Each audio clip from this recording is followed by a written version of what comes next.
Hola a todos. Hoy vamos a hacer algo que parece casi imposible. Tender un puente a través del tiempo. Un puente de casi 2000 milenios para conectar a dos auténticos titanes de la cultura occidental. Por un lado tenemos, por así decirlo, la receta original, el manual para crear historias que de verdad impactan.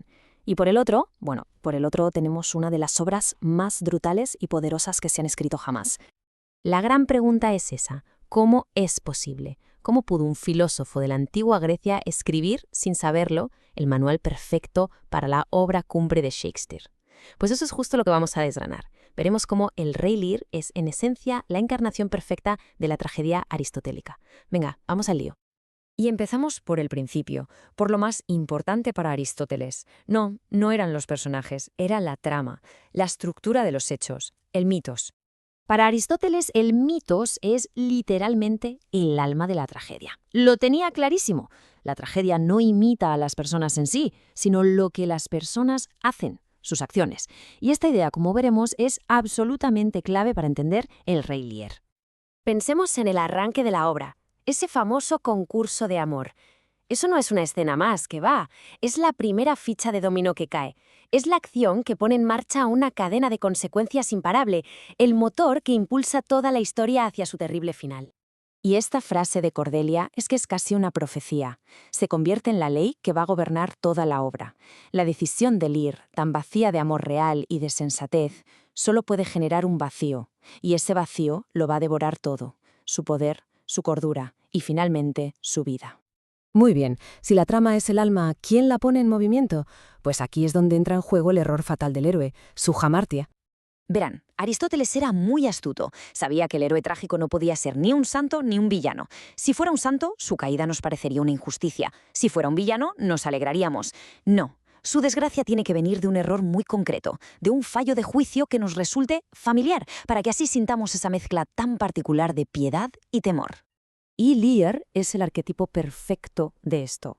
Un rey poderoso, respetado, una figura que está, por así decirlo, por encima de la gente común.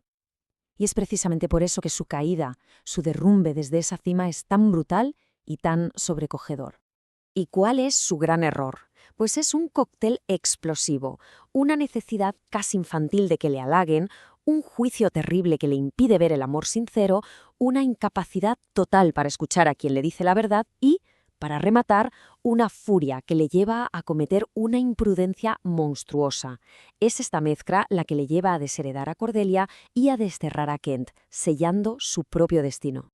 Vale, ya tenemos la trama y el error. Ahora vamos a ver la maquinaria interna de la tragedia. Aristóteles valoraba sobre todo las tramas complejas, y estas funcionaban, según él, con dos motores gemelos. El primer motor es la peripecia. Es, básicamente, el giro de guión, el revés de la fortuna. El momento en el que la situación del héroe da un vuelco de 180 grados, normalmente para mal. El segundo es la anagnórisis, el reconocimiento. Es ese momento de claridad, esa revelación dolorosa en la que el héroe por fin entiende su error o la verdad de su situación, y el efecto es máximo cuando la peripecia y la anagnórisis ocurren a la vez. En el caso de Lear, esto se ve de una forma brutal. Su peripecia es total. Pasa de ser un rey todopoderoso con un séquito de 100 caballeros a ser un simple mendigo, un anciano abandonado a su suerte en mitad de una tormenta. Es la caída más absoluta que se pueda imaginar. Y es justo ahí, en su punto más bajo, en medio de la tormenta y al borde de la locura, donde empieza su anagnosis. Despojado de todo, por fin empieza a ver con claridad. Reconoce su propia necedad, la verdadera naturaleza de sus hijas y, lo más importante, de sí mismo. Una ironía terrible. Tiene que perderlo todo para empezar a ver la verdad. Pero claro, la pregunta del millón es: ¿y por qué vemos esto? ¿Por qué nos sentamos a contemplar tanto sufrimiento? La respuesta de Aristóteles es la catarsis, uno de los conceptos más debatidos de la historia. La idea es que la tragedia debe tener un efecto profundo en quien la ve, provocar piedad y temor para lograr algo. Pero, ¿qué es exactamente ese algo? Bueno, pues aquí hay dos grandes interpretaciones. Unos dicen que es una purificación emocional, como una especie de purga terapéutica. Lloras, te desahogas y sales del teatro sintiéndote mejor. Otros creen que es más bien una clarificación cognitiva, un aprendizaje. Sales entendiendo algo nuevo y profundo sobre la condición humana. Con Lear experimentamos las dos cosas. Sentimos piedad por su sufrimiento, que es desproporcionado, Y sentimos temor al darnos cuenta de que un error de juicio nos podría pasar a cualquiera. Es esa mezcla la que produce esta liberación tan profunda, la catarsis. Y aunque todo esto suene muy antiguo, estas ideas siguen siendo increíblemente relevantes.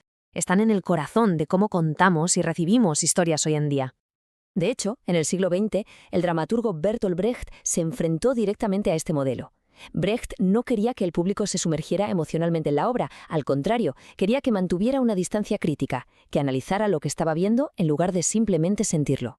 Él creía que el objetivo del arte no era solo consolarnos o purgarnos, sino ayudarnos a interpretar el mundo para poder cambiarlo.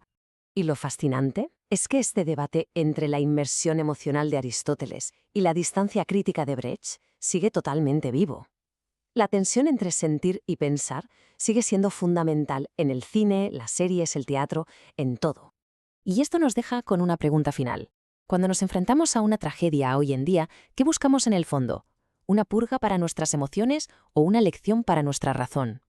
El simple hecho de que sigamos haciéndonos esta pregunta demuestra el poder increíble del análisis de Aristóteles y que la anatomía de la tragedia sigue tan vigente ahora como hace miles de años.